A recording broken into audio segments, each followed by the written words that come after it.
Hi guys, Wesley for Life here, back with another video. So today I'm gonna be sharing a game in the rapid round 4 of the USA versus Uzbekistan match that happens in Miami. So this is a game between Wesley from the white pieces against Nodirbek Abdusattorov from the black pieces.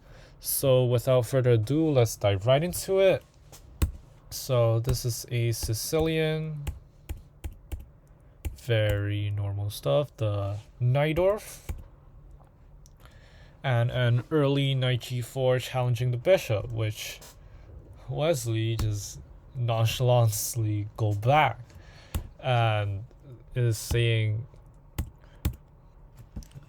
you helped me get this h3 tempo, which is great for white because it stops any knight or bishop hops to g4. So now this bishop is safe on e3, and after castling there's a love for the king, so you don't have to be worried about background issues. So all in all, I think this knight g4 move just helped white. So here e5, interestingly, Wesley trades knights instead of going for maybe the main line with knight b3. Here white goes for queenside castles, black goes for kingside castles, and this is an opposite side castling game. But I think black's prospects is better because now black doesn't have any hook for white's pawns to attack from, and black just has the open b file to work with. So let's see, bishop e6, bishop back to b3, now a5, very typical stuff.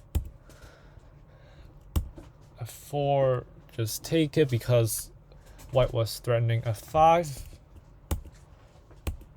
And now you see there's a hook created right here, and maybe someday Nodirbek would play a4. But for now, knight h5 and even f5 before king h8, because there's no light square bishop. And what f5 does, it's basically trying to open up lines for his rooks. And knight g3, very well paralyzing these pawns and utilizing this hole on g3, attacking e4. Of course, knight takes, gaining a tempo on the bishop, which Wesley doesn't budge because the bishop wasn't useful anyways. It's staring at thin air. Now d5, Nodirbek having a pretty strong center, I would say. Next step maybe is to bring the rooks over to the open files. Now bishop g4, very fancy move. But basically the point is that you can't take, because after takes, let's say queen block or even just king a1, then you just take back the bishop. And white is just down a pawn right here. So yeah, fancy move, but yeah, I don't think it really accomplishes anything. Here maybe bringing the rook, following the plan, would be better, at the same time defending this bishop, so this bishop doesn't have to move away. Now bishop b4, it is maybe threatening d4, so Wesley of course kicks it away. Knight h4, here takes, and knight f3. So Nodirbek gains a rook, but Wesley gains 2 minor pieces, and in the next half of the game, it's just the battle between the 2 minor pieces against the rook. Both players trying to prove that they have the better piece, and let's see who wins this battle. Queen c1, takes, taking back, gaining a tempo on the knight, and then takes, Now rooks on the open file, rooks and queens on the open file, very strong. Now you see, in this position, I would already assess that it's better for black. Why? Because firstly, he has a good pawn structure, a pass D pawn that he could get rolling anytime soon. White's knight is kind of offside.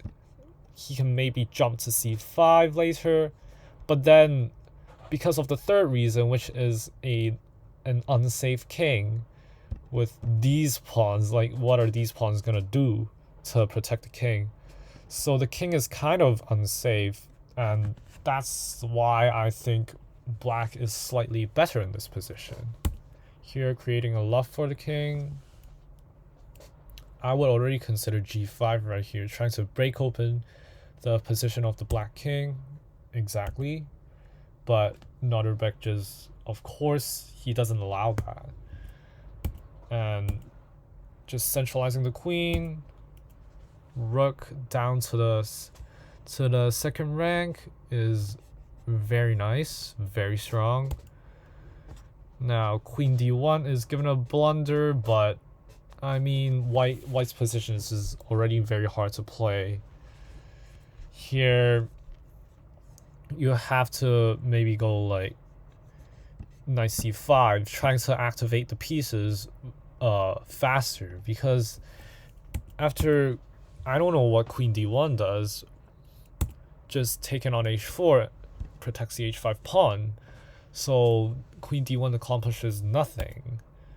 Now g6, but then rook g2 and the pawn is gone. Yeah, queen e4 forces a queen trade. If you don't trade, then queen takes g6. But I mean, the g6 pawn is gone no matter what. Here, queen takes, and now black just needs to play with these two kingside pawns, connected pass pawns, and trying to not blunder maybe some attack or maybe some perpetual. Rook g1, getting a d pawn rolling. Here, of course not pawn takes knight, because bishop takes rook and takes a queen endgame. It's very drawish. So of course Nodirbek doesn't go for that. Rook g4, mobilizing the pieces and just using the d pawn and the h pawn to pass pawns, different sides of the board. This knight can't handle both, and this bishop is getting blunted by this pawn. Here, give a check, and yeah, Wesley just blundered.